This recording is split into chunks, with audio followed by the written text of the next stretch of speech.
Disclaimer video melody story world 760 channel पर प्रकाशित सामग्री सूचकांक में कौर मनोरंजन के उद्देश्य से बनाई गई है और इसका उद्देश्य किसी को भी किसी भी तरह से नुकसान पहुंचाना नहीं है। अगर आप वीडियो में व्यक्ति किसी भी सामग्री टिप्पणी या विचारों से आहत है तो कृपया संपर्क करें। मैं आश्वस्त कर सकता हूं कि मेरी कोई भी सामग्री किसी की भावनाओं, विश्वास हो या दर्शन को ठेस पहुंचाने के इरादे से नहीं बनाई गई है। अगर यह फिर भी आपको किसी भी तरह से प्रभावित करती है तो ये पूरी तरह से सहयोग होगा। मेरा किसी भी मामले में आपको नुकसान पहुंचाने का इरादा नहीं है, या अगर मैं कुछ भूल गया हूं तो कृपया इस गलती मानकर मुझे बताएं। मैं जानकारी को ठीक से अपडेट करने के लिए आवश्यक कदम उठाऊंगा। अंत में यह वशीकरण मेरा अपना है और कानूनी रूप से नहीं लिखा गया है। इसमें खामियां हो सकती है और इसलिए इसे किसी भी कानूनी मामले में अदालत में पुनः प्रस्तुत नहीं किया जा सकता है। Thank you for your support. Please watch the video, give your feedback and subscribe I if you like my contact.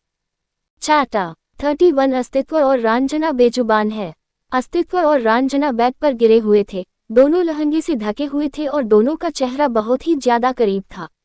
वह दोनों एक दूसरे को देख रहे थे। जहां अस्तित्व का हाथ रंजना के कमर पर था तो वहीं रंजना का हाथ अस्तित्व के आर्म पर था।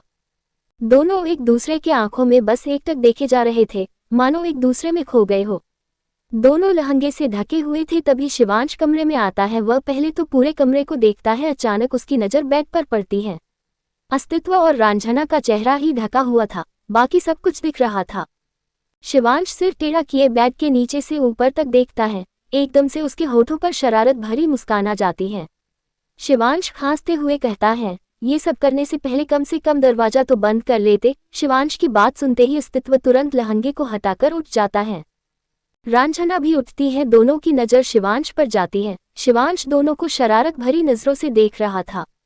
शिवांश मुस्कुराते हुए कहता है, ढककर करने में क्या मजा, आपकी ही बीवी है, जो करना है खुलकर करो। अस्तित्व अचानक ही तकिया उठाकर फेंकता है। शिवांश जल्दी से वहां से भाग जाता है। रंजना शिवांश की बात सुन शर्मा सी जाती है। उसके गाल गुलाबी हो जाते हैं। हालांकि उन दोनों ने कुछ किया नहीं था, मगर फिर भी उसे सोचकर शर्म आ रही थी। अस्तित्व रंजना को देखता है। रंजना भी उसे ही देख रही थी। दोनों चुपचाप एक दूसरे को देख रहे थे। तभी अचानक उन्हें एक आवाज आती है, बस बस इतना ही देखो, खुद की नजर लगाओगे क्या? अपनी खूबसूरत बीवी को देखने में ये मत भूल जाना कि तुम्हारी बहन की शादी है। फिर एक बार दोनों की नजर दरवाजे की ओर जाती है। शिवांश झांक कर यह सब कुछ बोल रहा था। अस्तित्व जल्दी से उठता है और तेज कदमों से उसकी ओर जाता है।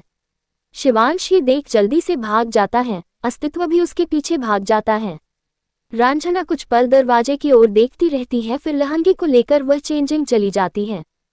बिल्ली भी उसके पीछे पीछे जा रहा था, लेकिन चेंजिंग रूम का दरवाजा बंद होते ही वह बिल्ली वहीं बैठकर रंजना के आने का इंतजार करती है। वहीं अस्तित्व शिवांश को पकड़ने के लिए दौड़ रहा था। शिवांश भी आगे आगे बचने के लिए दौड़ रहा था। दोनों को देख सुपर्णा और सुनंदा मुस्कुराती हैं, क्योंकि बहुत दिनों बाद अस्तित्व और शिवांश इस तरह से दिख रहे थे, वरना अस्तित्व तो बस अपने काम में ही बिजी रहा करता था। अस्तित्व अचानक से ही शिवांश को पकड़ लेता है। वह पीछे से उसकी गर्दन को अपने हाथ से जकड़ लेता है।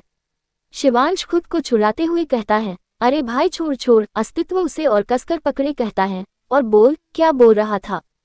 शिवांश जल्दी से कहता है, मैं कहाँ कुछ बोल रहा था, मैं तो तुम्हें बुला रहा था।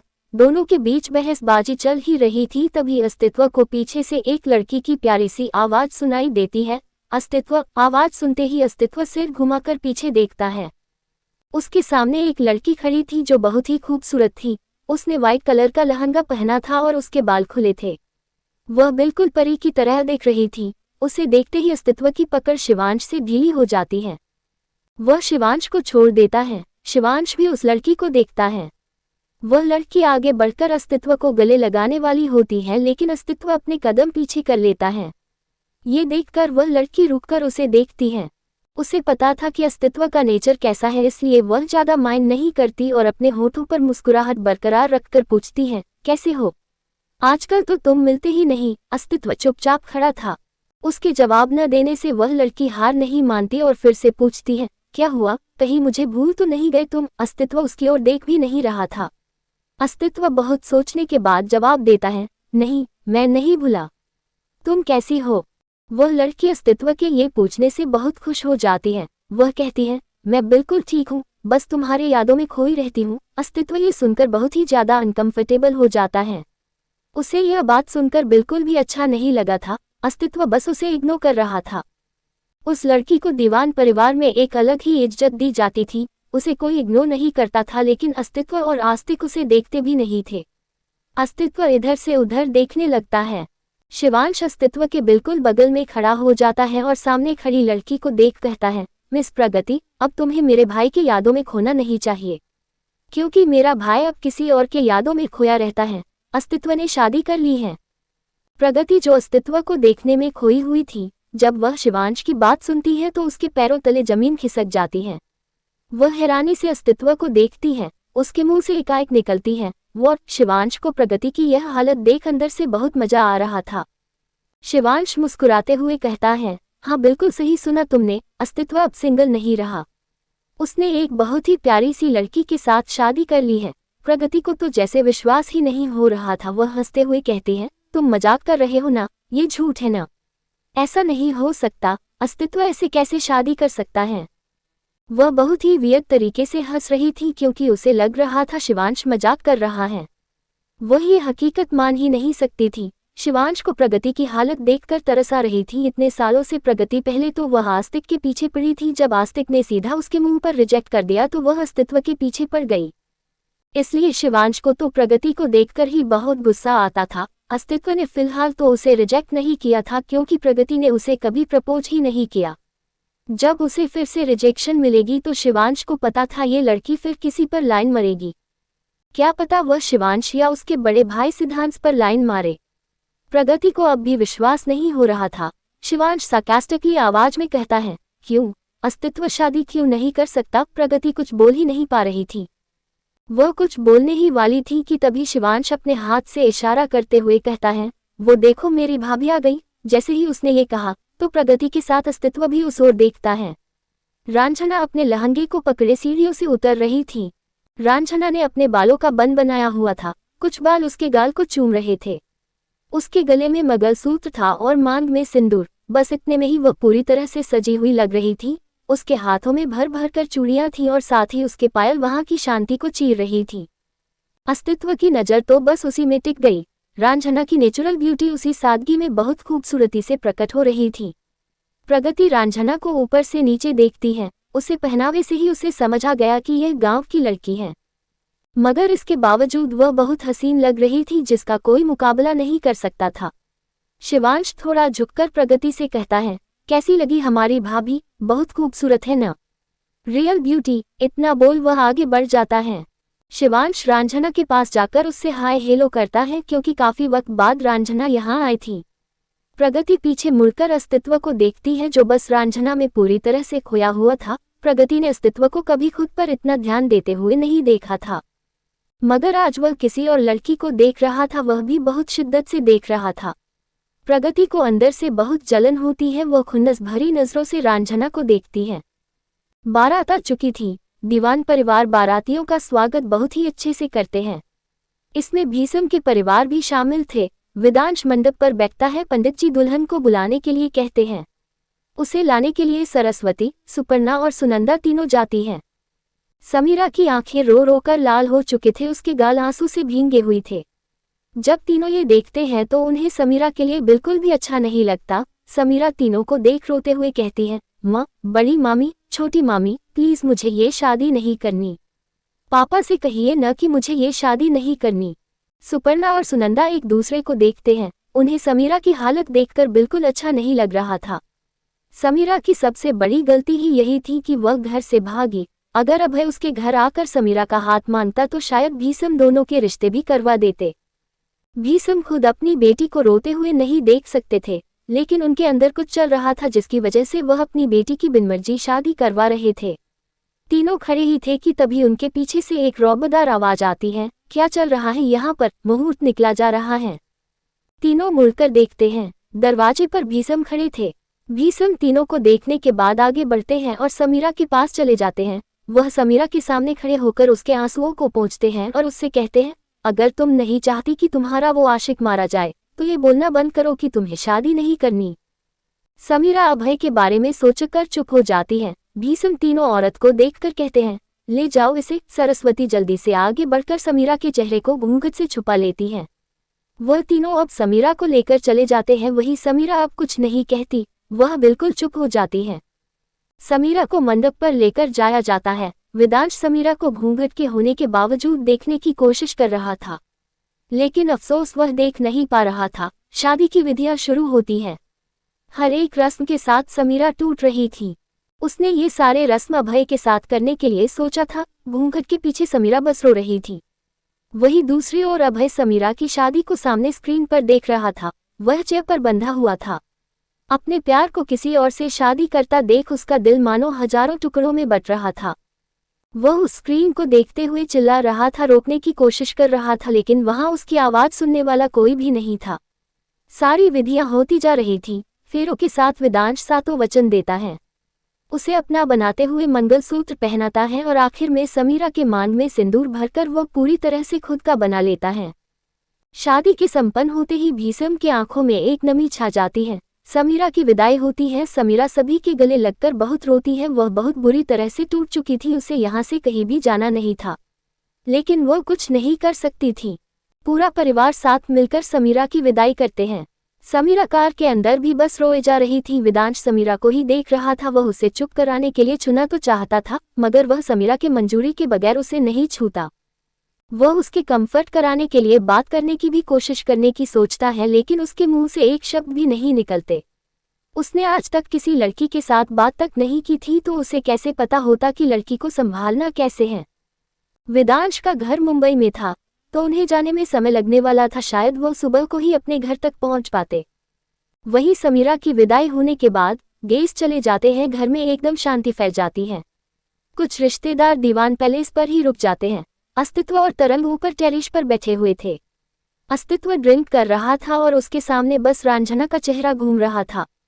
उसके चेहरे को याद करते हुए वह कहता है, पता नहीं वो बात क्यों नहीं करती। मैं कितनी बार उससे बात करने की कोशिश कर चुका हूं, मगर वो बात ही नहीं करती। आखिर क्यों? उसे मुझसे क्या प्रॉब्लम है? तरंग मन ही मन कहता है, अब मैं कैसे बताऊं कि वो गूंगी है। बात कर ही नहीं सकती तो बात कैसे करेगी? पता नहीं भाभी तुम्हें सच्चाई क्यों नहीं बताना चाहती। आखिर उसे क्या मजा आ रहा है तुमसे सच्चाई छुपाने में?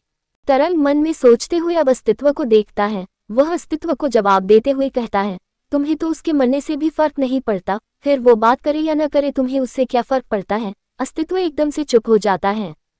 अस्तित्व को अब अपने कहे गए शब्द याद आ रहे थे। वह पैक उठाकर उसे एक सांस में पीता है। 2-3 पैक पीने के बाद कहता है, मुझे फर्क नहीं पड़ता वो बात करे या न करे, पर वो मेरी जिम्मेदारी है। दादी ने जिम्मेदारी दी है, तो उसकी लाइफ को परफेक्ट बनाने के लिए उसे जानना तो होगा ना वो क्या चाहती है। अगर वो मुझे कुछ बताएगी नहीं तो मुझे समझ कैसे आएगा? अस्तित्व के इस जवाब को सुनकर तरंग को ऐसा लगता है वह छत से नीचे कूदकर अपनी जान दे दे। तरंग धीरे से बड़बड़ाता है, ये इंसान कभी नहीं सुधर सकता। वह उठकर वहां से चला जाता है। उसके जाने के बाद अस्तित्व पैक पर पैक बनाकर पीता रहता है। आखिर में वह वहीं पर बैठे हुए अपनी आंखें बंद कर लेता है। नशे में कब वह नींद के आगोश में चला जाता है उसे पता ही नहीं चलता। अगली सुबह तेज रोशनी की वजह से अस्तित्व की आंखें खुलती हैं। वह चारों को देखने के बाद ठीक से बैठ जाता है। उसे सिर में बहुत तेज दर्द हो रहा था। अस्तित्व अपने सिर को पकड़े टेरेस से नीचे उतर जाता है। वह सीधे किचन में जाता है। किचन में सुपर्णा और रांझना थी। सुपर्णा रांझना को कुछ बनाना सिखा रही थी। सुपर्णा रांझना से कहती है, आप जाकर सबको चाय दे आइए। रांझना हाँ में सिर हिलाती है और चाय लेकर जाने वाली होती है कि तभी उसे अस्तित्व दिखता है। अस्तित्व ने अब तक अपनी ड्रेस चेंज नहीं की थी और उसके बाल बिखरे हुए थे। रांझना कुछ पल तो उसे देखती रहती है, फिर अस्तित्व के साइड से निकल जाती है। अस्तित्व उसे मुड़कर जाते हुए देखता है। सुपर्णा मुड़कर देखती है। अस्तित्व को किचन में देख सुपर्णा थोड़ी हैरान हो जाती है। वह उससे पूछती है, क्या बात है आज आप किचन में, और आपने अभी तक अपने कपड़े क्यों नहीं बदले? अस्तित्व अपने बालों पर हाथ फेरते हुए कहता है, मैं फ्रेश होने जा ही रहा था, बस आपसे ये कहने आया था कि नींबू पानी बना दीजिए। सुपर्णा एकदम से उसे घूरने लगती है। सुपर्णा को ड्रिंक बिल्कुल पसंद नहीं थी। वह उसे घूरते हुए कहती है, आपने फिर से ड्रिंक की? मैंने कितनी बार मना किया है ना आपको? अस्तित्व जवाब में नॉर्मली कहता है, और नहीं करूंगा, बस नींबू पानी बना दीजिए। सुपर्णा कुछ पल घूरती है पर फिर वह कुछ नहीं कहती। अस्तित्व की नज़र अचानक ही स्लैब पर रखे हुए डायरी पर पड़ती है। वो खुला हुआ था और पेन रखा हुआ था। अस्तित्व को उसमें लिखा हुआ सारा चीज देख रहा था। वह उस डायरी की ओर जाता है और उसे देखते हुए कंफ्यूज्ड होकर पूछता है, ये आप क्या लिख रही हैं? सुपर्णा डायरी को देखती है, फिर कहती है, मैं नहीं, वो रांझा लिख रही थी। मुझे उसकी बात समझ नहीं आती है न, तो हम दोनों ऐसे बात करते हैं। अस्तित्व अब भी कंफ्यूज्ड था। वह कहता है, बात समझ नहीं आती मतलब? क्या वो अपने गांव का भाषा बोलती है? क्या उसे हिंदी बोलना नहीं आता? सुपर्णा एक नज़र अस्तित्व को देखती है। उसे लगा शायद अस्तित्व उसके साथ कोई मजाक कर रहा है, इसलिए वह कहती है, अस्तित्व आपको सुबह सुबह कौन सा दोहरा पड़ा है? आप बात तो ऐसे कर रहे हैं जैसे आपको पता ही न हो कि रांझा बोल नहीं सकती। अस्तित्व जैसे ही यह सुनता है तो वह एकदम से शॉक्ड हो जाता है। उसे जैसे अपने कानों पर विश्वास ही न हुआ हो। उसे ऐसा लगता है जैसे उसने कुछ गलत सुन लिया हो। वह फिर से सुपर्णा से पूछता है, क्या कहा आपने? सुपर्णा अब अस्तित्व को बहुत बुरी तरह से घूरती है। वह अस्तित्व को घूरते हुए कहती है, अस्तित्व, रांझा बेजुबान है क्या? अब आप भी बहरे हो गए हैं जो आपको सुनाई नहीं दे रहा? अस्तित्व तो अविश्वास से अपनी माँ को देख रहा था। उसे अब भी अपने कानों पर भरोसा नहीं हो रहा था कि वो जो सुन रहा था वो सच है। I hope you all like my story. Note, अस्तित्व को पता चल गया। अब सब खुश, slightly smiling face. CH32 argument. अस्तित्व जैसे सदमे में जा चुका था। सुपर्णा अपने काम में बिजी हो चुकी थी। उसी वक्त रांझना किचन में आती है। वह ट्रे को स्लैब पर रखती है। अस्तित्व की नज़र अब उस पर जाती है। वह बस रांझना को देखे जा रहा था। उसे याद आ रहा था कि शुरुआत से रांझना ने कभी उसके सामने मुंह नहीं खोला। उसे लगता था कि रांझना गरीब घर की है तो वह बड़े लोगों के सामने कुछ बोलती नहीं होगी, इसलिए तो उसने कभी भी रांझना के न बोलने पर ज्यादा ध्यान नहीं दिया। और वैसे भी गांव के लोग थोड़े शांति मिजाज के होते हैं, तो अस्तित्व को भी यही लगा कि रांझना इसलिए ही कुछ नहीं बोलती। पर फिलहाल अस्तित्व को अब भी नहीं लग रहा था कि रांझना गूंगी है। रांझना ट्रे को साफ करने के बाद एक कटोरे में दूध बनाती है और किचन से निकल जाती है। अस्तित्व बस उसे देखता रह जाता है। उसका दिमाग बिल्कुल ब्लैंक हो चुका था। सुपर्णा अस्तित्व को नींबू पानी देते हुए कहती है, लीजिए आपका नींबू पानी। अस्तित्व नींबू पानी के ग्लास को देखता है, फिर अपनी माँ को। अस्तित्व एकदम से कहता है, नहीं, इसकी जरूरत नहीं है। इतना बोल वह किचन से निकल जाता है। सुपर्णा पीछे से कहती है, पर आपने ही तो मांगा था, अब क्या हुआ? उद्धरण चिन्ह अल्पविराम। अस्तित्व सीधा किचन से निकल जाता है। वह एक बार भी पीछे मुड़कर नहीं देखता। सुपर्णा खुद से बड़बड़ाती है, इन्हें क्या हुआ? थोड़ा सोचने के बाद वह अपने काम में लग जाती है। वहीं अस्तित्व अपने कमरे में जाता है। कमरे में रांझना इस वक्त बिल्ली को दूध पिला रही थी। अस्तित्व इस वक्त रांझना को ऐसे देख रहा था जैसे उसने भूत को देख लिया हो। वह बस चुपचाप रांझना को ही देख रहा था। रांझना बिल्ली के बालों को सहला रही थी और उसे दूध पीता हुआ देख रही थी। अस्तित्व उसे देखते देखते अब कबर्ड की ओर जाता है। वह कबर्ड से कपड़े निकालकर वॉशरूम चला जाता है। अस्तित्व सीधे वॉशरूम में जाकर शॉवर के नीचे खड़ा हो जाता है। अस्तित्व के आंखों के सामने इस वक्त रांझना से मुलाकात से लेकर सारी यादें दिख रही थी। वह जब रांझना को खींचते हुए जबरदस्ती शादी के लिए लेकर जा रहा था, तब भी रांझना बस अपने हाथ और गर्दन से इशारा कर रही थी कि उसके साथ ऐसा मत करो। उसने कई बार अपने गर्दन को हिलाया, कई बार अपने हाथों से खुद को छुड़ाने की कोशिश की। अस्तित्व को तो पहले लगा कि उसने पैसों के लालच में उससे शादी कर ली। वह बता सकती थी कि वह अभय की बहन नहीं है। अब अस्तित्व को समझ आया कि उसने कुछ क्यों नहीं बताया। वो तो बोल ही नहीं सकती तो कैसे बताती। खैर, वो तो क्लियर हो चुका था। उसमें तो अस्तित्व ने गलती कर दी थी तो उसे समझ आ गई थी। लेकिन अब में वो लेटर जब मिला तो अस्तित्व को लगा कि रांझना उससे बदला लेना चाहती है, इसलिए उसने उसे इतना टॉर्चर किया। जब अस्तित्व ने उसके हाथ को जलाया तब भी रांझना के आंखों से आंसू जरूर बहे, लेकिन उसके मुंह से एक आह तक नहीं निकली। निकलती भी कैसे, वो तो बेजुबान थी। अब अस्तित्व को ये सारी चीजें समझ आ रही थी, पर उसे आज तक ये पता क्यों नहीं चला। अस्तित्व को याद था कि उसने तरंग से रांझना की सारी इन्फॉर्मेशन कलेक्ट कराई थी। उसने स्कूल कॉलेज के बारे में तो बताया, लेकिन उसने ये नहीं बताया कि रांझना बोल नहीं सकती, वो गूंगी है। तरंग के बारे में सोचते ही अस्तित्व शॉवर ऑफ करता है और कपड़े पहनकर बाहर निकल जाता है। अब वह एक नज़र भी रांझना को नहीं देखता। वह सीधा कमरे से बाहर निकलकर स्टडी रूम में चला जाता है। उसने तरंग को मैसेज करके बुला लिया था। अस्तित्व बहुत ज्यादा सीरियस था। वह सिगरेट की कस लिए जा रहा था। कुछ ही देर में तरंग आता है। तरंग कुछ दूर में खड़ा होकर कहता है, हाँ बोलो, तुमने मुझे बुलाया। अस्तित्व सिगरेट के कस लिए जा रहा था। वह कुछ देर तक तो वैसा ही चुप रहा, फिर एकदम से उसकी सीरियस आवाज तरंग के कानों में जाती है, क्या तुम्हें पता था कि वो लड़की गूंगी है? तरंग ये सुनकर एकदम से फ्रीज हो जाता है। उसे अब समझ आ चुका था कि अस्तित्व को पता चल गया कि रांझना गूंगी है। उसे इस बात से खुशी भी हो रही थी और टेंशन भी हो रही थी। तरंग थोड़ा रुककर कहता है, हाँ मुझे पहले से पता है कि भाभी बोल नहीं सकती। अस्तित्व एकदम से तरंग की ओर मुड़ता है और उसी कॉलर को पकड़ लेता है। तरंग उसके इस एक्शन से सहम जाता है। अस्तित्व के आंखों में गुस्सा साफ दिख रहा था। वह गुस्से से चिल्लाते हुए कहता है, तो मुझे क्यों नहीं बताया? उद्धरण चिन्ह। अस्तित्व के ऐसे अचानक चिल्लाने से तरंग डर सा जाता है। वह हकलाते हुए कहता है, वो मैं बताने ही वाला था, लेकिन भाभी ने मुझे मना किया था। अस्तित्व का तो गुस्से से दिमाग खराब हो जाता है। वह काफी जोर से तरंग को धक्का देता है, जिस वजह से तरंग का बैलेंस बिगड़ जाता है और वह नीचे गिर जाता है। तरंग अस्तित्व को डर से भाव से देख रहा था। अस्तित्व के गुस्से के सामने तरंग भी डर जाता था। भले ही वह उसका अच्छा दोस्त हो, पर फिर भी उसे डर लगता था।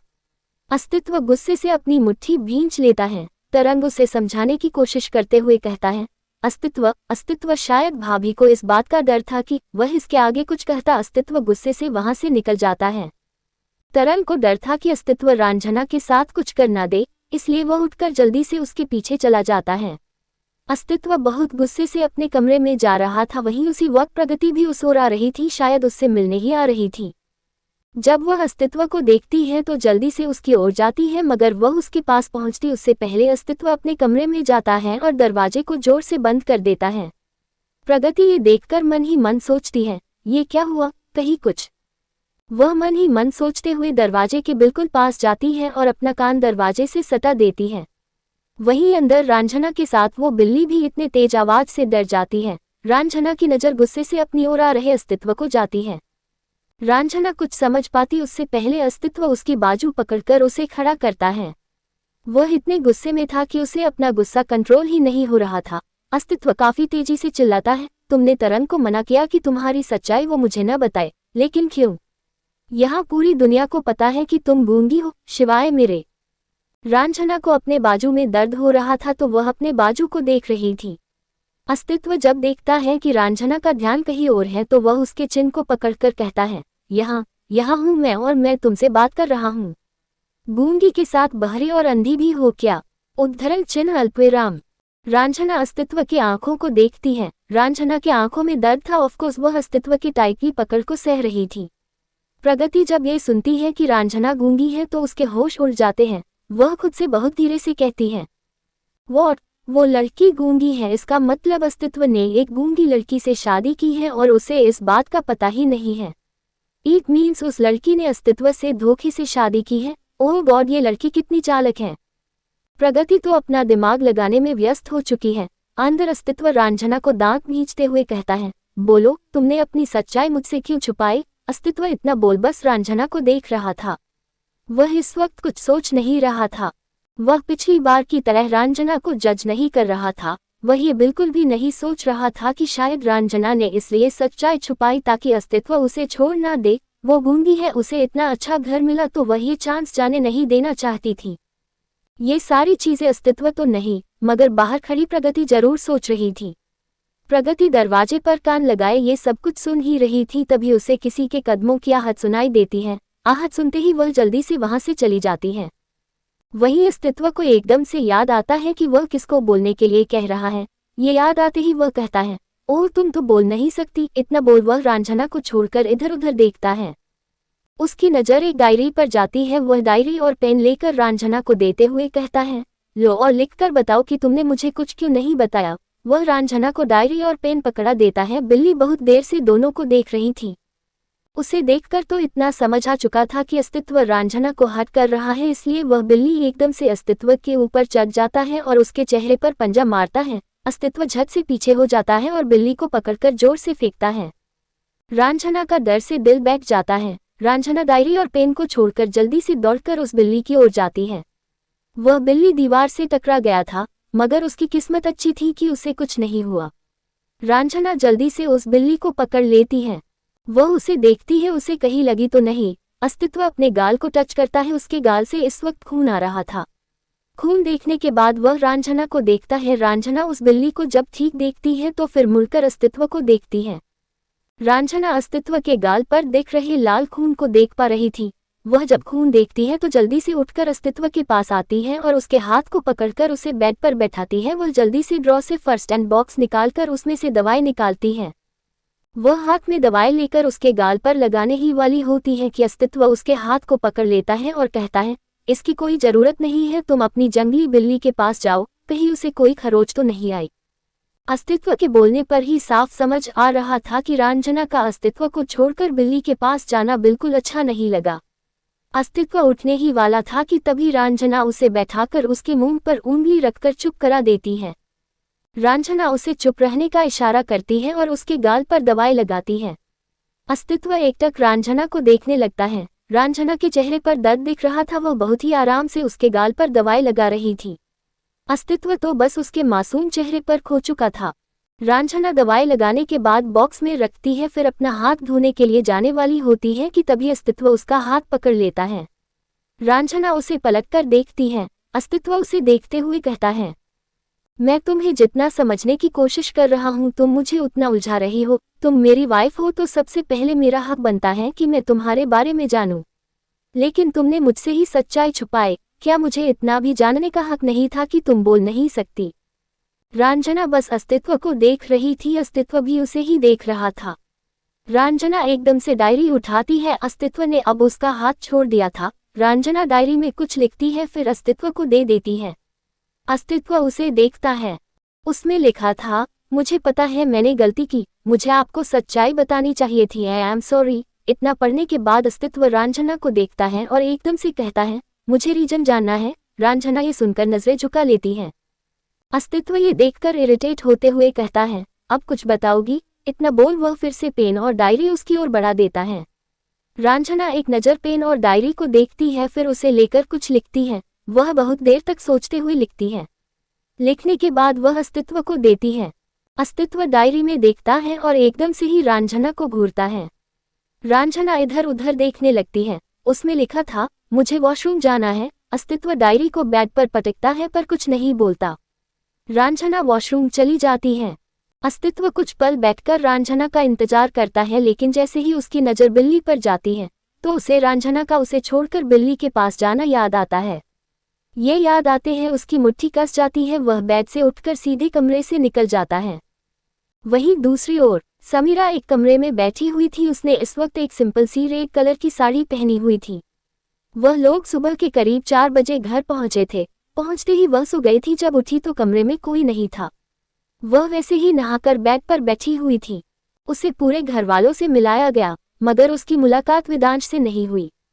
हालांकि उसे वेदांश से कोई मतलब नहीं था। आज शाम को फंक्शन थी, इसलिए समीरा को आराम करने के लिए बोला गया था। समीरा के बेड पर कई सारे ड्रेस बिखरे हुए थे जो वह आज पार्टी में पहनने वाली थी। उसे सिलेक्ट करने के लिए बोला गया था, मगर उसने सिलेक्ट नहीं किया था। वह चुपचाप सिर झुकाए बैठी हुई थी। उसकी आंखों से अब भी आंसू बह रहे थे। वह अपने हाथ को देख रही थी जिसमें बहुत सारे चूड़ियां भरी हुई थी। चूड़ियों को देखकर समीरा को अपनी ही बात याद आती है, अब भाई जब हमारी शादी होगी ना तो मैं इतने भर भर कर चूड़ियां पहनूंगी। मुझे सुहागन वाली चूड़ियां बहुत पसंद हैं। समीरा याद करते हुए सिसकने लगती है। तभी कमरे में वेदांश फोन पर बात करते हुए आता है। आवाज सुनकर समीरा जल्दी से अपने आंसू पोंछती है और खुद को नॉर्मल करती है। वेदांश ने बिजनेस सूट पहना हुआ था, जिससे साफ समझ आ रहा था कि वह अभी ऑफिस से आ रहा था। वेदांश अपना ब्लेजर उतारकर बेड पर रखता है। अचानक से ही उसकी नज़र समीरा पर जाती है। समीरा इस वक्त उसे पीट करके बैठी हुई थी। वेदांश समीरा को देख कॉल कट करता है और उसकी ओर चला जाता है। वेदांश समीरा को देखता रहता है। उसे समझ नहीं आ रहा था कि वह बात कैसे शुरू करे। वेदांश इधर उधर देखता है। वह बहुत ज्यादा नर्वस था। वह पहली बार किसी लड़की से बात करने जा रहा था तो नर्वस तो हो गई। वेदांश बहुत मुश्किल से कहता है, समीरा जी आप यहाँ कंफर्टेबल तो है ना? समीरा उसके सवाल का कोई जवाब नहीं देती। उसे वेदांश से बात करने में जरा भी इंटरेस्ट नहीं था। उसके जवाब न देने से वेदांश को समझ नहीं आता कि वह क्या करे। वेदांश कुछ सोचकर अपना हाथ बढ़ाकर समीरा को छूने ही वाला होता है। समीरा जैसे ही देखती है तो वह पीछे हो जाती है। वेदांश के हाथ हवा में ही रुक जाते हैं। उसे समझ आ रहा था कि समीरा उसके साथ कंफर्टेबल नहीं है। कुछ देर तक वह अपने हाथ को देखकर कुछ सोचता है, फिर अपना हाथ पीछे कर लेता है। I hope you all like my story. Note: अस्तित्व पर गुस्सा आने का रीजन तो बताइए। इतना अच्छा तो है, बस ज्यादा गुस्सा हो जाता है। Face holding back tears. और अभय बस ऐसे ही था, वो समीरा के लिए नहीं था। जस्ट बिकॉज कभी कभी लवर्स को जुदा होते हुए भी देखना चाहिए। इतने सारे लवर्स तो मिलते रहते हैं, जुदाइयां भी देखना चाहिए। 33 जेलसी। रात के करीब 8 बजे फंक्शन स्टार्ट हो चुकी थी। वेदांश पार्टी हॉल में ही मौजूद था। कुछ देर में वेदांती समीरा को पार्टी हॉल में लाती है। उसने पिंक कलर का लहंगा पहना हुआ था। उसका सिर पल्लू से ढका हुआ था। समीरा की नजरें झुकी हुई थी। समीरा को देखकर वेदांश एक पल के लिए उसी में खो जाता है। वह उसकी ओर बढ़ता है। वेदांश को देखते ही वेदांती समीरा का हाथ उसके हाथ में दे देती है। अगर समीरा को वेदांश ने हाथ मांगा होता तो वह जरूर नहीं देती, लेकिन यहाँ तो वेदांती ने उसके हाथ को वेदांश के हाथ में रख दिया था। वह चाहकर भी अपना हाथ नहीं हटा सकती थी। वेदांश समीरा को लेकर स्टेज पर जाता है जहाँ वेडिंग सोफा रखा हुआ था। वह समीरा को बैठाता है। समीरा अपना हाथ तुरंत उससे छुड़ा लेती है। ये किसी के नज़र में नहीं आ पाता। वेदांश भी ज्यादा कुछ रिएक्ट नहीं करता। वह भी समीरा के बगल में बैठ जाता है। मेहमान समीरा को देख रहे थे और उन्हें गिफ्ट्स दे रहे थे। दोनों को कंग्रेचुलेट कर रहे थे। पूरी पार्टी में समीरा बिल्कुल चुपचाप रहती है। वेदांती यह नोटिस कर लेती है। जब फंक्शन खत्म हो जाती है तो वेदांती उसे कमरे में ले जाती है। वैसे तो कल बेड सुहागरात के लिए सजा हुआ था, लेकिन कल वो लोग रात को जल्दी आ नहीं पाए थे, सीधा आकर सो गए थे और वेदांश तो आते साथ ऑफिस चला गया, तो इसलिए वेदांती ने आज फिर से सजवा दिया था। वेदांती समीरा को बेड पर बैठाती है और वो खुद उसके बगल में बैठकर उसके हाथ को पकड़ लेती है। समीरा अब भी चुप थी। वेदांती बहुत ही धीमी आवाज में उससे पूछती है, समीरा, क्या आप इस शादी से खुश नहीं हैं? वह जैसे ही यह सवाल करती है तो वेदांती सिर उठाकर उसे देखती है। समीरा को बोलने का तो मन था, लेकिन वह अपने पापा की धमकी को याद करके कुछ बोल नहीं पा रही थी। उसे पता नहीं था कि उसके पापा ने अभय को छोड़ा है या नहीं। अगर उसने सच्चाई बता दी तो उधर अभय की जान जा सकती थी। वह थोड़ा भी रिस्क नहीं ले सकती थी। समीरा इमोशनल होकर कहती है, घर की याद आ रही है। इतना बोल उसके आंसू गाल पर गिर जाते हैं। ये झूठ नहीं था कि उसे घर की याद नहीं आ रही, उसे घर की याद आ रही है, मगर रोना किसी और की वजह से आ रहा था। वेदांती समीरा के आंसू देखकर जल्दी से उसे पोंछकर कहती है, ऐसा नहीं रोते बेटा, मैं समझ सकती हूँ इस वक्त आप पर क्या बीत रही है। अपने घर को छोड़ना, अपने माँ पापा को छोड़कर आना इतना आसान नहीं होता, पर आप ऐसे रोएंगी तो आपके माँ पापा को बिल्कुल अच्छा नहीं लगेगा। वेदांती उसे संभाल रही थी, इसलिए समीरा और ज्यादा इमोशनल हो रही थी। वह और जोर से रो रही थी। वेदांती उसका ऐसा हाल देख नहीं पाती और तुरंत उसे अपने सीने से लगाए चुप कराने की कोशिश करती है। वेदांती कहती है, समीरा, आप ऐसा रोएंगे तो आपके पापा को लगेगा कि हम आपका बिल्कुल ध्यान नहीं रखते, हम आपको संभाल नहीं पा रहे। बोलते बोलते वेदांती बार बार उसके आंसू पोंछ रही थी। समीरा रोते हुए कहती है, किसी को मुझसे फर्क नहीं पड़ता, इसलिए मेरी शादी इतनी जल्दी करा दी। पापा बहुत बुरे हैं। वेदांती को भी जल्दी शादी होने में प्रॉब्लम थी और अब उसे समझ आ रहा था कि समीरा को भी जल्दी शादी नहीं करनी थी। वेदांती समीरा को समझाते हुए कहती है, समीरा, पापा कभी बुरे नहीं होते। वो जो भी करते हैं अपने बच्चों की भलाई के लिए करते हैं। उन्होंने कुछ सोचकर ही ऐसा फैसला लिया होगा। कुछ सिचुएशन ऐसी होती है कि हमें पेरेंट्स गलत लगने लगते हैं, लेकिन असल में वो गलत नहीं होते। मेरी भी जब शादी हुई थी तब मुझे अपनी पढ़ाई पूरी करनी थी, लेकिन पापा ने मेरी शादी जबरदस्ती करा दी। मुझे भी उन पर बहुत गुस्सा आया था, मैं उन्हें बहुत बुरा मानने लगी थी, लेकिन आज मैं उनकी वजह से ही इतनी ज़्यादा खुश हूँ। आज तो मैं बस अपने पापा का शुक्रिया अदा करती रहती हूँ। जब भी उनके पास जाती हूँ उन्हें एक बार थैंक यू जरूर कहती हूँ। समीरा वेदांती के बातों को सुन रही थी, लेकिन उसे फिलहाल कुछ समझ नहीं आ रहा था। उसे तो सिर्फ अपने पापा बुरे ही दिख रहे थे, पर वह फिलहाल शांत जरूर हो गई थी। वेदांती उसके पास वैसे ही बैठी रहती है ताकि समीरा को अच्छा महसूस करवा पाए। तभी वेदांती को किसी के आने की आहट सुनाई देती है। वह पीछे मुड़कर देखती है। वेदांश कमरे में आ चुका था। वेदांश को देखकर वेदांती समीरा को खुद से अलग करते हुए कहती है, अच्छा समीरा, अब मैं चलती हूँ। समीरा कुछ नहीं कहती। वेदांती उठती है और फिर वहां से जाती है। जाते वक्त वह वेदांश के पास रुककर कहती है, उन्हें घर की याद आ रही है। अच्छे से संभालना। वेदांश की नज़र समीरा पर जाती है। वेदांती वेदांश के कंधे पर हाथ रखती है और फिर वहां से चली जाती है। उनके जाने के बाद वेदांश दरवाजा बंद करता है। वह कुछ पल तो खड़ा रहता है। वह पूरे कमरे को देखता है। वह सुहागरात के लिए बहुत अच्छे से सजा हुआ था। वेदांश सारी सजावट देखने के बाद जाकर बेड पर बैठता है। समीरा कसकर अपने लहंगे को पकड़ लेती है। वेदांश अपने कोट को निकालते हुए कहता है, बहुत गर्मी लग रही है। वह अपने कोट उतारता है और साइड में रखता है। वह एसी देखता है जो बंद था। ये एसी किसने बंद करके रख दी? वेदांश कहते हुए उठता है। वह एसी चालू करता है, फिर बेड पर बैठ जाता है। उसने समीरा से दूरी बनाकर रखी थी ताकि उसे अनकंफर्टेबल न लगे। वेदांश समीरा को देखते हुए कहता है, मुझे लगता है आपको चेंज कर लेना चाहिए। जाइए, जाकर चेंज कर लीजिए, वैसे भी बहुत गर्मी है। समीरा धीरे से उठती है और जाने लगती है। तभी अचानक से ही वेदांश पीछे से बुलाता है, समीरा जी। समीरा एकदम से रुक जाती है। वेदांश समीरा के पीठ को देखते हुए कहता है, मुझे पता है हम एक दूसरे को बिल्कुल भी नहीं जानते, तो आपको मेरे साथ कंफर्टेबल होने में टाइम लगेगा। मैं खुद भी नहीं चाहता कि हमारा रिश्ता जल्दबाजी में बढ़े। पति पत्नी वाले रिश्ते को छोड़कर मैं आपसे एक रिश्ता मांगना चाहता हूँ। क्या हम दोस्त बन सकते हैं? उद्धरण चिन्ह अल्पविराम। समीरा बिल्कुल चुप खड़ी थी। उसे सच में इस वक्त वेदांश से जरा भी मतलब नहीं था। उसे तो वेदांश से कोई रिश्ता ही नहीं रखना था। समीरा के चुप रहने पर वेदांश तुरंत कहता है, कोई बात नहीं, आपको जब लगे तो मेरे इस प्रपोजल के बारे में सोचना। चाहे वो हाँ हो या ना हो, मैं आपके हर फैसले की इज्जत करूंगा। समीरा अब सीधा वॉशरूम चली जाती है। वेदांश कुछ पल वॉशरूम के दरवाजे को देखता है, फिर वह भी चेंज करके एक तकिया उठाता है और जाकर सोफे पर लेट जाता है। वह अब भी वॉशरूम के दरवाजे को ही देख रहा था।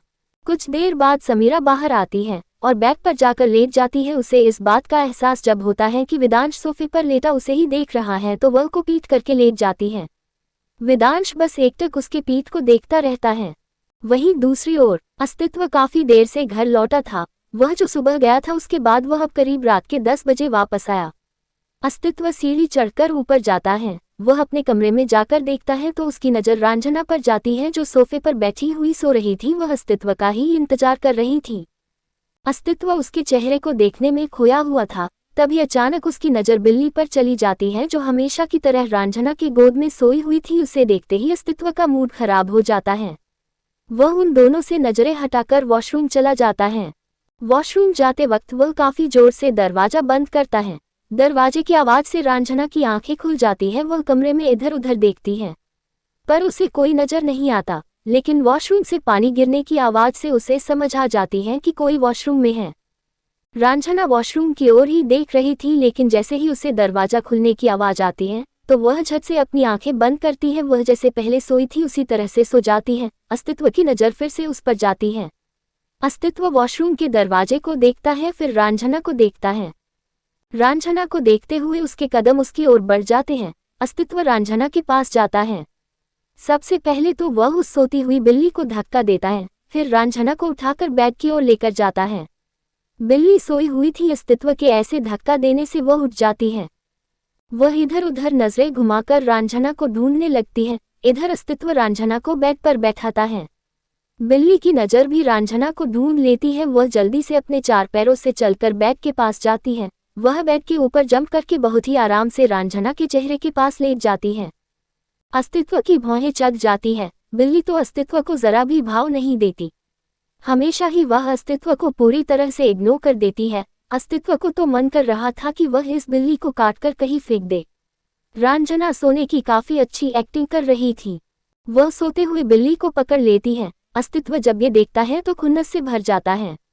वह रांझना के हाथ को बिल्ली से हटाता है और उसे उठाकर थोड़ा बीच में सुलाता है। बिल्ली को भी जैसे इस बात का एहसास हो गया हो। वह भी उठती है और रांझना से चिपककर बैठ जाती है।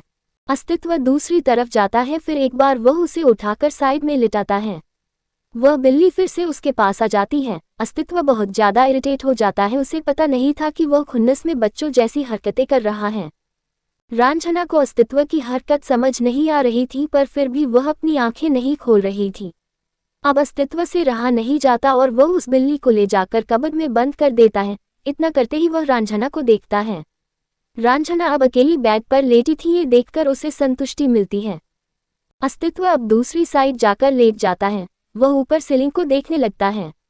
अस्तित्व के कानों में बस बार बार यही गूंज रही थी कि रंजना बोल नहीं सकती। उसके लिए यह बहुत बड़ी चीज थी, सिर्फ उसके लिए ही नहीं, किसी के लिए भी ये बहुत बड़ी बात होती।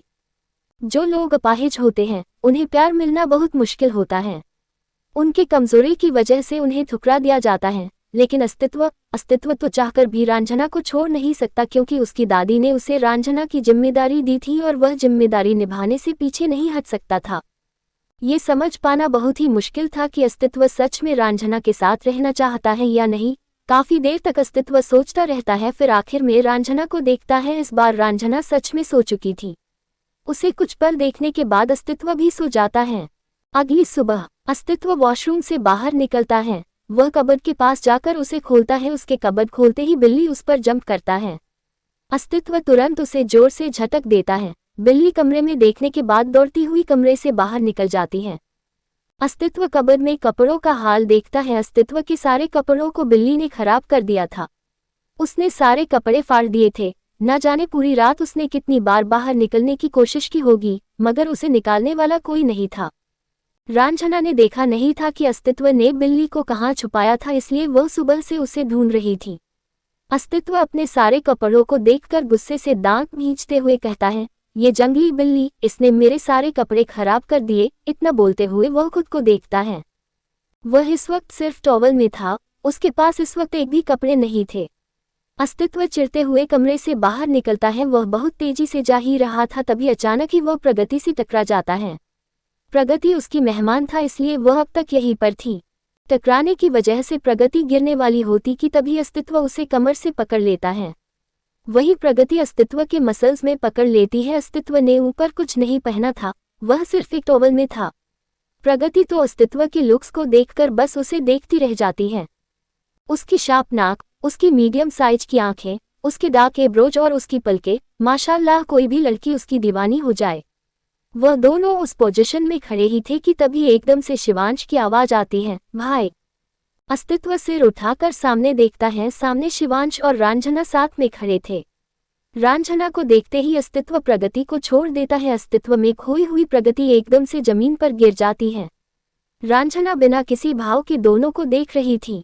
वह नीचे गिरी प्रगति को देखती है पर कुछ रिएक्ट नहीं करती। शिवांश कहता है, भाई ये तुम क्या कर रहे हो? इस पोजीशन में तुम्हें भाभी को पकड़ना चाहिए और तुमने इसे। इतना बोल वह नीचे प्रगति को देखता है, जिसके चेहरे पर दर्द साफ दिख रहा था। शिवांश रंजना की ओर इशारा करते हुए कहता है, देखो भाभी को कितना बुरा लगा। अस्तित्व रंजना को देखता है। रंजना तुरंत शिवांश को अपने हाथों से इशारा करती है। शिवांश समझने की कोशिश करता है। रंजना पहले अस्तित्व की ओर इशारा करती है तो शिवांश कहता है, भाई। रंजना फिर अपने हाथों से कुछ इशारा करने लगती है। अस्तित्व बहुत कंफ्यूज्ड होकर उसे देख रहा था, क्योंकि उसे समझ नहीं आ रहा था। शिवांश उसके इशारे को समझते हुए कहता है, आपको भाई और प्रगति को देखकर बिल्कुल बुरा नहीं लगा? रंजना हाँ में सिर हिलाती है। शिवांश ने एकदम करेक्ट गेस किया था।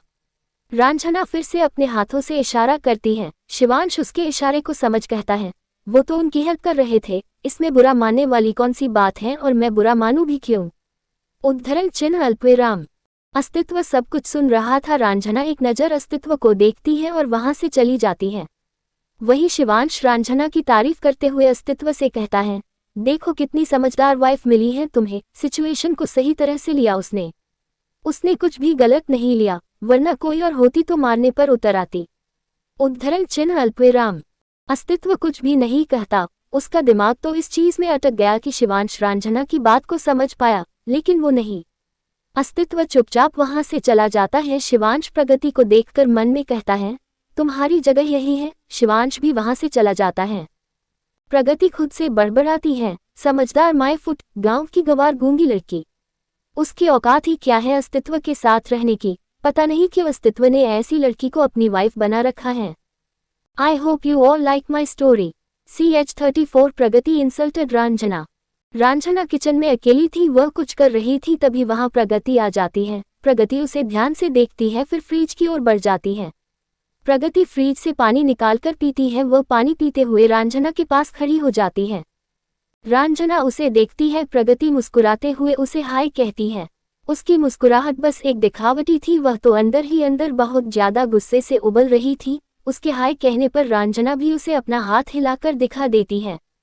रांझना फिर अपने काम में लग जाती है। प्रगति उससे कहती है, रांझना नाम है ना तुम्हारा? रांझना अपनी गर्दन हाँ में हिलाती है। प्रगति उससे कहती है, वैसे रांझना, तुम्हें नहीं लगता कि तुम्हारी शादी गलत जगह हुई है, गलत इंसान से हुई है? रांझना उसे देखने लगती है। प्रगति उसे देखती है और आगे कहती है, तुम ही देखो ना, दीवान परिवार कितना बड़ा है, पूरे जोधपुर में इनके ऊपर कोई नहीं है और अस्तित्व तो एक प्रेसिडेंट है। कितने बड़े बड़े लोगों के साथ उसका उठना बैठना है, और तुम एक गांव की गंवार लड़की, वो भी गूंगी। सोचो अगर बाहर लोगों को पता चलेगा कि अस्तित्व की वाइफ गूंगी है तो उसकी क्या इज्जत रह जाएगी। मुझे नहीं पता तुम दोनों की शादी कैसे हुई, लेकिन मुझे अस्तित्व को देखकर लगता है कि वह इस शादी से बिल्कुल खुश नहीं है। आखिर खुश होगा भी क्यों? कोई भी लड़का अपनी लाइफ में एक गूंगी लड़की को क्यों अपनाना चाहेगा? तुम्हें नहीं लगता कि तुम्हें खुद उससे दूर होना चाहिए, क्योंकि आगे चलकर उसे तुम्हारी वजह से बहुत एम्बैरेस्ड होना पड़ेगा। रांझना कुछ देर तक तो उसे देखती रहती है पर कोई जवाब न देकर अपने काम में लग जाती है। प्रगति को वह सीधा इग्नोर कर रही थी या क्या कर रही थी ये समझ पाना मुश्किल था, ये तो रांझना ही जानती थी। लेकिन जो भी प्रगति को रांझना का इग्नोर करना बिल्कुल रास नहीं आती। वह उसके हाथ को पकड़कर अपनी तरफ घुमाती है और कहती है, तुम मेरी बात सुन भी रही हो या फिर सुनकर भी अनसुना कर रही हो? कहीं तुम्हें ये रईसों की जिंदगी पसंद तो नहीं आ गई? पैसे को देखकर लालच तो नहीं आ गया? रांझना चुपचाप उसे देख रही थी। शिवांश जो रांझना को ढूंढते हुए किचन तक आ गया था, वह रुककर सब कुछ सुन लेता है। शिवांश सब कुछ सुनने के बाद धीरे से बड़बड़ाता है, मुझे पता था ये बिन पैरों वाली डायन ऐसा ही कुछ करेगी। शिवांश गुस्से से अंदर जाने वाला होता है कि तभी उसे कुछ याद आता है और वह रुक जाता है। शिवांश अपने कदम पीछे करता है और जल्दी से हॉल की ओर जाता है। हॉल पर इस वक्त कोई नहीं थे। अस्तित्व सीढ़ियों से उतरकर आ रहा था। उसने आस्तिक के कपड़े पहने हुए थे। उसके कपड़े को तो बिल्ली ने फाड़ दिया था। शिवांश अस्तित्व को देखते ही जल्दी से उसके पास जाता है और उसके हाथ को पकड़ लेता है। वह उसे खींचकर ले जाते हुए कहता है, भाई चलिए, मुझे आपको कुछ दिखाना है। अस्तित्व झट से अपना हाथ छुड़ाकर शिवांश को घूर कर देखते हुए कहता है, मुझे जरूरी काम पर जाना है। शिवांश उसे देखकर तुरंत कहता है, इससे ज्यादा जरूरी काम कुछ नहीं हो सकता, चलिए तो सही। शिवांश ने अब उसके हाथ को एकदम कसकर पकड़ लिया था। वह उसे किचन के पास ले जाता है और उसे चुप रहकर बात सुनने को कहता है। अंदर प्रगति कहती है, तुम गरीब हो तो तुम्हें अमीर लोगों के रहन सहन के बारे में नहीं पता है ना? मैंने देखा था तुम पार्टी में कैसे आई थी, बट इट्स ओके, तुम गरीब हो तो क्या हुआ, मैं तुम्हें सब कुछ अच्छे से सिखा दूंगी। प्रगति के टोन को सुनकर शिवांश बहुत ज्यादा हैरान हो जाता है। वही अस्तित्व शिवांश को बहुत बुरी तरह से घूरता है। शिवांश खुद कंफ्यूज्ड था कि अचानक से प्रगति ने अपना रंग क्यों बदल लिया। अस्तित्व अब वहां से जाने लगता है। अस्तित्व को जाता देख शिवांश उसके पीछे जाता है और एकदम से ही उसके सामने खड़ा हो जाता है। अस्तित्व उसे फिर से घूरने लगता है। शिवांश अस्तित्व से कहता है, भाई मेरी बात तो उसने, पता नहीं प्रगति ने अपना रंग अचानक कैसे बदल लिया। वह पहले यह नहीं बोल रही थी, वह पहले भाभी की बेइज्जती कर रही थी, उसे गांव की गंवार गूंगी और न जाने क्या क्या बोल रही थी। अस्तित्व तुरंत रुककर कहता है, फालतू चीजों के लिए मेरे पास टाइम नहीं है, फिलहाल मुझे बहुत जरूरी काम है। तुमने क्या सुना क्या नहीं मुझे नहीं पता, मुझे कुछ नहीं सुनना। इतना बोल अस्तित्व सीधा वहां से निकल जाता है। शिवांश बस उसे देखता रह जाता है। शिवांश को बिल्कुल भी अंदाजा नहीं था कि प्रगति इतनी चालाक होगी। एक ही वक्त में उसने खुद को बुरा से अच्छा बना लिया। शिवांश को अब खुद पर गुस्सा आता है, काश वह उसी वक्त प्रगति को बहुत कुछ सुना देता, उसे दिल में चैन तो मिलती। अब तो रांझना की बेइज्जती सुनने के बाद उसे काफी ज्यादा गुस्सा आ रहा था। उसे मन तो कर रहा था कि वह प्रगति को बहुत सुनाए, लेकिन वह जैसे ही प्रगति को सुनाने के लिए किचन में गया तो किचन में प्रगति नहीं थी, वहां बस रांझना थी। शिवांश पूरे किचन को घूम घूम कर देखता है। वह रांझना के पास जाता है और उससे पूछता है, ये प्रगति कहाँ चली गई? रांझना पहले तो शिवांश को देखती है, फिर किचन के बाहर इशारा करती है। शिवांश ये देख काफी गुस्सा हो जाता है।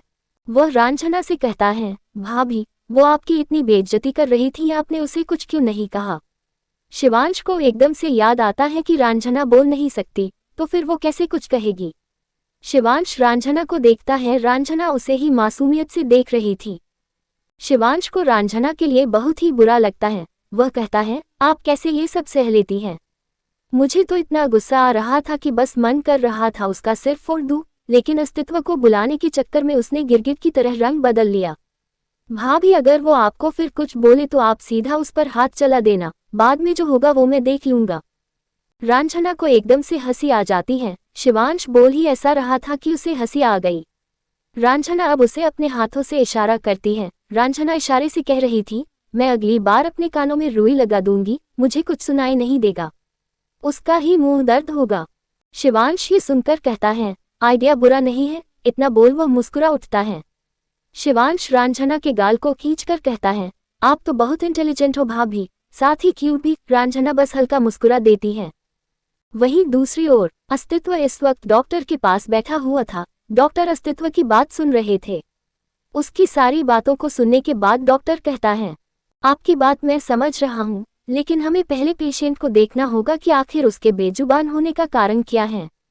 कुछ ऐसे होते हैं जो बचपन से बेजुबान होते हैं और कुछ किसी हादसे से हो जाते हैं। हादसे वाले तो पॉसिबल होता है कि उनकी आवाज आ पाए, लेकिन जो जन्म से हो तो उसका हम कुछ नहीं कर सकते। अस्तित्व को ये पता नहीं था कि रांझना बचपन से गूंगी है या फिर किसी हादसे की वजह से। अस्तित्व तरंग को तुरंत कॉल करता है तो उधर से जवाब आता है, यार भाभी की 6 साल के बाद का तो सारी इन्फॉर्मेशन मिल रही है, लेकिन 6 साल पहले का कुछ नहीं है। उनका जन्म कहाँ हुआ, कैसे हुआ, कुछ नहीं है। अस्तित्व ये सुनकर काफी ज्यादा कंफ्यूज्ड हो जाता है। वो कुछ सोचते हुए कहता है, उसके पापा से पता लगाओ। तरंग तुरंत कहता है, मैं इस वक्त उनके घर के बाहर ही हूँ, उन्होंने कहा कि सारी डॉक्यूमेंट जल गई। कुछ दिन पहले उनके खेती और घर में आग लगी थी। अस्तित्व कुछ पल रुकता है, कुछ पल वह फिर कहता है, ठीक है तो उनसे पूछो कि वो जन्म से गूंगी है या किसी एक्सीडेंट की वजह से ये हुआ है। तरंग हाँ बोलकर रामनाथ से पूछते हैं। रामनाथ वहीं कुछ दूर पर खड़े थे। तरंग उनके पास जाकर पूछता है, आपकी बेटी जन्म से गूंगी है या उनके साथ कुछ हुआ था। रामनाथ घबराए हुए थे। जब तरंग उससे पूछताछ कर रहा था तो उसे काफी डर लग रहा था। रामनाथ कहते हैं, क्या हुआ साहब, मेरी बेटी ने कोई गलती की है क्या? अगर कोई गलती हो गई है तो उन्हें माफ कर दीजिए, वो बहुत भोली है। तरंग उन्हें समझाते हुए कहता है, नहीं अंकल ऐसी बात नहीं है, आपकी बेटी ने कोई गलती नहीं की है। असल में हमें उनका इलाज करवाना है तो हमें कुछ इन्फॉर्मेशन चाहिए। ये सुनकर रामनाथ काफी खुश हो जाते हैं। अपनी गरीबी की वजह से वह अपनी बेटी का कोई इलाज नहीं कर पाए थे। वह जल्दी से कहते हैं, इसका मतलब मेरी रांझा बोल पाएगी? मैंने बचपन से उसकी कोई आवाज नहीं सुनी। हर कोई अपने बच्चे से एक शब्द सुनना चाहते हैं, वह बस इतना चाहते हैं कि उनका बच्चा अपने मुंह से पापा कहे, लेकिन ये सुख मुझे कभी नहीं मिला। इतना बोल रामनाथ इमोशनल हो जाते हैं। तरंग ये सुनने के बाद अस्तित्व से कहता है, जन्म से वो बोल नहीं सकती। ये सुनते ही उधर अस्तित्व के चेहरे पर एकदम से निराशा छा जाता है। उसने जो सोचा था सब कुछ बेकार हो चुका था। अस्तित्व कॉल कट करने के बाद डॉक्टर को देखकर उसे बताता है कि रांझना जन्म से वैसी ही है। डॉक्टर अब कुछ कर तो नहीं सकते थे, वह भी खामोश हो जाते हैं। कुछ देर तक अस्तित्व वहीं बैठा रहता है, फिर कुछ सोचकर डॉक्टर से कहता है, डॉक्टर क्या कोई ऐसी टेक्निक है जिससे मैं उसकी सारी बात समझ पाऊँ, उसके हर इशारे को समझ पाऊँ? डॉक्टर जल्दी से कहते हैं, हाँ बिल्कुल, इंटरनेट में कई सारी वीडियोस अवेलेबल हैं, इसकी बुक्स भी आती हैं और आप चाहे तो पेशेंट की भी हेल्प ले सकते हैं, उनसे जान सकते हैं कि किस इशारे का क्या मतलब है। अस्तित्व अब कुछ नहीं कहता, वह अब अपनी जगह से उठता है और वहां से निकल जाता है। हॉस्पिटल से घर जाते वक्त अस्तित्व बस रांझना के बारे में ही सोचता रह जाता है।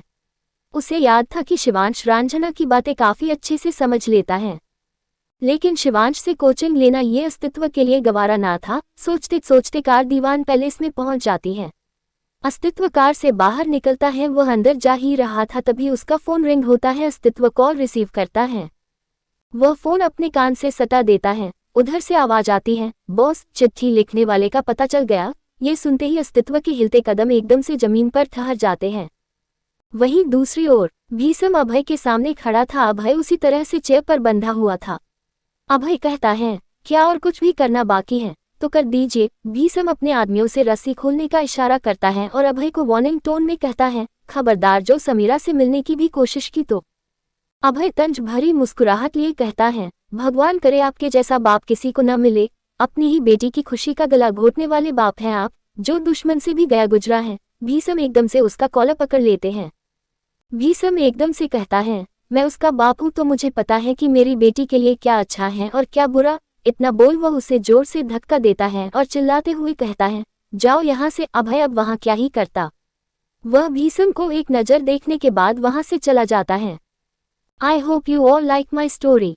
CH35 STTV take stand for Ranjana. Astitva अपने बॉडीगार्ड की बात सुन कॉल कट करता है। उसके चेहरे पर कोई एक्सप्रेशन नहीं थे। अस्तित्व घर के अंदर जाता है। वह अपने कमरे के बजाय सरस्वती के कमरे की ओर बढ़ जाता है। अस्तित्व उनके कमरे में जाता है। सरस्वती इस वक्त बेड को ठीक कर रही थी। अस्तित्व उन्हें देख दरवाजे को अंदर से बंद करता है। दरवाजा बंद करने की आवाज़ सुनकर सरस्वती मुड़कर उसे देखती है। अस्तित्व को अपने कमरे देखकर सरस्वती कंफ्यूज्ड हो जाती है। वह पूछती है, आप? अस्तित्व सरस्वती को देखता रहता है। अस्तित्व अपने दोनों हाथों को पेंट के पॉकेट में डालकर एक गहरी सांस लेता है और कहता है, बुआ, आपने ऐसा क्यों किया? सरस्वती के हाव भाव एकदम से बदल जाते हैं। वह घबराई हुई लग रही थी। सरस्वती हकलाते हुए कहती है, क्या? मैंने क्या किया? अस्तित्व तुरंत कहता है, अगर आप कुछ करती नहीं तो ऐसे हकलाती नहीं। आपको भी पता है आपने क्या किया और मुझे भी। मुझे बस इसका रीजन जानना है कि आपने ऐसा क्यों किया। सरस्वती फर्श को देखती है। वह कुछ देर तक खामोश रहती है। अपनी खामोशी को तोड़ते हुए सरस्वती अस्तित्व को देखकर कहती है, वो लड़की समीरा को रोकना चाहे तो रोक सकती थी, लेकिन उसने नहीं रोका। उसने समीरा को दलदल में फंसाकर उसे छोड़ दिया। मेरी बेटी पता नहीं कहाँ कहाँ भटकती रहे और वो आराम से यहाँ रहे। अस्तित्व अपनी बुआ को बस देखता रह जाता है। अगर यहाँ कोई और होता तो अस्तित्व एक्शन भी लेता, लेकिन यहाँ तो उसकी अपनी बुआ थी। सरस्वती आगे थोड़ा रुककर कहती है, और मुझे तो लगता है आपको उसे नहीं अपनाना चाहिए। जब लोगों को पता चलेगा कि वो लड़की गूंगी है तो लोग क्या कहेंगे? लोग तो आपके ऊपर ही सवाल उठाएंगे।